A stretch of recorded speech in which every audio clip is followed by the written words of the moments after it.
Bonjour à tous, ravi de vous retrouver pour une nouvelle vidéo. Aujourd'hui, je vais vous parler de 5 conseils que vous pourrez appliquer pour bien choisir vos devis lors de vos achats, vos comparaisons dans les enseignes de matériaux et pour vos futurs projets de construction de maison.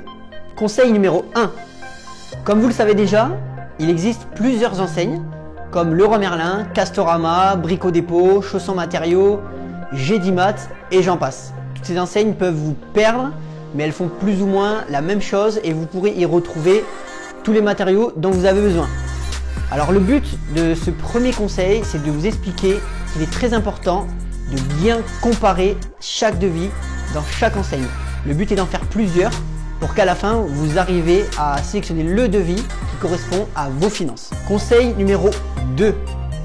Après avoir fait les devis, il va falloir les mettre sur papier. Donc demandez des devis papier, très important. Quand vous rentrerez chez vous, ça va vous permettre de comparer les prix à tête reposée. Vous allez pouvoir en discuter avec votre entourage et sélectionner les tarifs, les coûts les plus appropriés à vos finances. Conseil numéro 3. Qui dit devis, dit budget et finances. Sélectionnez bien votre budget en amont. C'est ce qui va vous permettre de bien comparer vos prix au mètre carré et c'est ce qui va déterminer la validation de votre devis. Point important sur le devis, le prix au mètre carré, la quantité des matériaux ou le prix en volume en mètres cubes. Notez bien qu'il faut vérifier les quantités. Souvent, il y a des erreurs et quand vous êtes sur le chantier ou sur votre maison, vous allez être surpris, vous allez devoir aller racheter des matériaux, c'est assez embêtant. Deuxième chose, faites jouer le prix au mètre carré sur vos devis.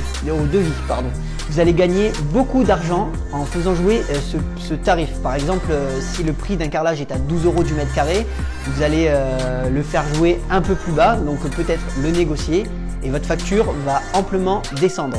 Ensuite, n'oubliez pas de négocier. Il n'est jamais interdit de négocier, toujours dans la bienveillance et le respect. Et c'est comme ça que vous allez gagner de l'argent. Conseil numéro 4.